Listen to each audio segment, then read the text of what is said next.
तो मैं तो कहता हूँ कि हमारे जो आज टाइम सत्ता के अंदर वो भाजपा है कि हमारी जो एक भारत एक अखंडता एक मजबूत मुल्क है, बस ऐसा ऐसा कोई भी हिंदुस्तान के अंदर काम नहीं होना चाहिए कि हमारा टुकड़ो टुकड़ो हो जाए, हमारा हिंदू मुस्लिम सिख ईसाई के नाम देश बढ़ जाए।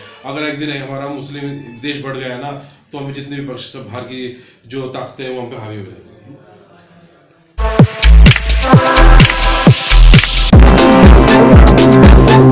For information on the news around you, keep watching Face Talk YouTube channel. Subscribe to the latest news and press the bell icon.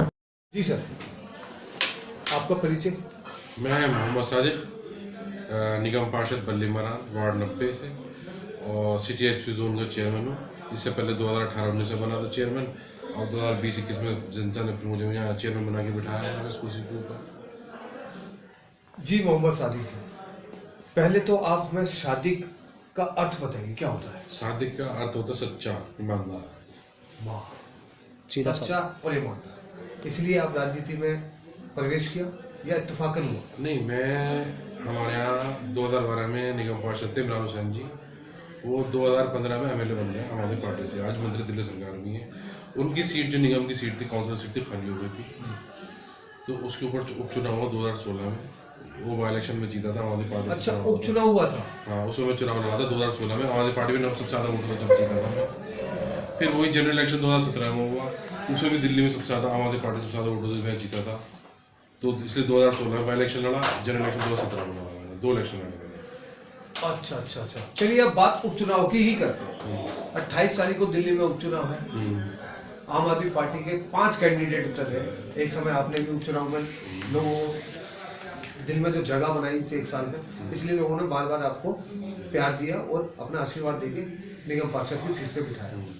तो आपको क्या लगता है, क्या उपचुनाव में आम आदमी पार्टी की कुछ सीटें आएगी या 5 सीटें आएगी? 5 सीटें आएंगी, क्योंकि आम आदमी पार्टी ने पिछले 6 साल के अंदर दिल्ली में काम करके दिखाया है, जो उन्होंने वादे किए थे उससे ज़्यादा काम करके दिखाया है।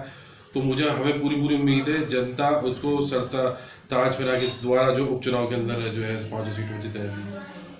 अच्छा, अगर 5 सीटों पर जनता बिठाएगी आम आदमी पार्टी को, क्या हो सकता है कि निगम पार्षद में होने वाले चुनाव में भी 2022 में भी आम आदमी पार्टी का इस बार कब्जा? बिल्कुल 2022 में जो दिल्ली के अंदर निगम का चुनाव होना है उसके अंदर तकरीबन बता दूं कि पूरा दिल्ली का रुझान बन चुका है, तीनों निगम के अंदर आम आदमी पार्टी सरकार बन रही है। उसकी वजह ये है कि 15 साल के शासन के अंदर भाजपा ने निगम के अंदर कुछ नहीं किया।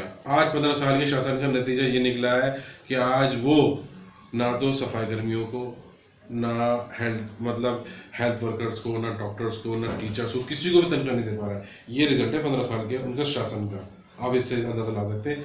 सिर्फ और सिर्फ मैं यहाँ पर चेयरमैन हूँ, निगम पार्षद हूँ, लेकिन इतना बुरा हाल मैंने, क्योंकि जब दिल्ली की राजधानी के निगम का ये हाल है तो छोटे छोटे शहरों में क्या हाल होगा। इतना बेड़ा गर्क कर दिल्ली की समझ निगम को बर्बाद कर दिया भाजपा ने।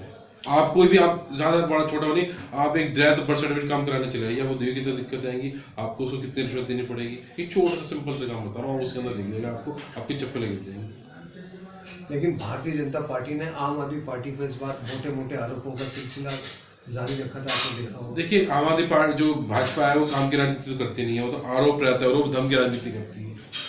और आम आदमी पार्टी हमेशा काम की राजनीति करती है। आम आदमी पार्टी का हमने काम किया है, तो जब 2020 में चुनाव हो रहे थे, सीएम साहब ने कहा था अगर मैंने काम किया है तो मुझे वोट देना, नहीं किया तो मत देना। तभी इसलिए 62 सीटें लेकर आए दिल्ली हमारे सीएम साहब, उन्हें इनके वर्ड्स थे हमारे सीएम साहब का कहने का अर्थ ये है आप देख रहे ना दिल्ली बिल्कुल 73 पॉइंट समथिंग जो दिल्ली के अंदर लोगों के जीरो बिजली के बिल आ रहा है, लोगों को पानी के बिल नहीं आ रहा है। और जितने भी आप हेल्थ डिपार्टमेंट के अंदर देख रहे दिल्ली सरकार ने कितना काम किया है। एजुकेशन डिपार्टमेंट मेरे ही वार्ड के अंदर 2 दिल्ली सरकार के स्कूल बनना है और कम 15-20 करोड़ की लागत की दिल्ली सरकार ने स्कूल बना रही है, जिसके अंदर कभी साइंस, जिसके अंदर खाली साइंस साइड और आर्ट साइड वो भी लेकर आ रही है। मतलब इतना बढ़िया काम कर रही है दिल्ली सरकार। तो हमारी जनता ने तो इसलिए तो मंत्री जी को दोबारा 36 मैंने अपने वार्ड से 2020 के चुनाव के अंदर अपने एमएलए साहब को 76% वोट दिए। कितने? 76% आम आदमी पार्टी को वोट पड़ा मेरे वार्ड से। तो ये जो बदलाव हुआ है और ये जो परिवर्तन हुआ, जनता इतना प्यार कर रही है। जनता उब चुकी थी कांग्रेस से और भाजपा से, इसलिए लोग परिवर्तन चाहते थे, इसलिए आम आदमी पार्टी चुने। और हमारे सीएम साहब, हमारे सारे एमएलए, हमारे सारे मंत्री, हमारे सारे निगम पार्षद भी निगम के ये कोशिश कर रहे हैं अपनी जनता के वादों पर पूरा उतर सकें। उसके निरंतर कोशिश जारी है।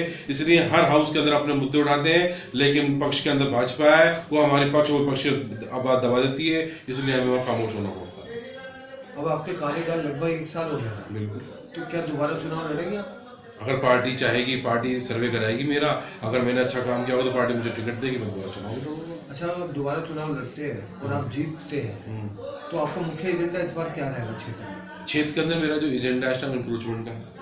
साफ देखो, एक निगम पार्षद के साफ सफाई के और स्ट्रीट लाइट के यही काम होते हैं ज़्यादातर, लेकिन जो वहाँ के मंत्री हैं मेरे जो हैं इमरान हुसैन जी, वो मेरे मित्र हैं, तो उन्होंने जिनकी जल बोर्ड का भी काम सारा, चाहे सीवर का हो, पानी का हो, बोरिंग, क्योंकि बल्लेवान में पानी की बहुत दिक्कत थी, तो इमरान हुसैन जी तक 70-80 बोरिंग बल्लेवान वार्ड 90 में कराई है।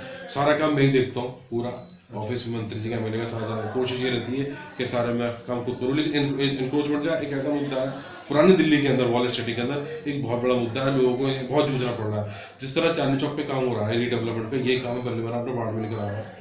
सत्येंद्र जैन जी हमारे जो हैं मिनिस्टर हैं, मंत्री जी हैं, और सीएम साहब ने इसका अप्रूवल दे दिया है कि जो चांदनी चौक पर रीडेवलपमेंट काम बल्लेवान वार्ड में भी रीडेवलपमेंट काम स्टार्ट होगा बहुत जल्दी।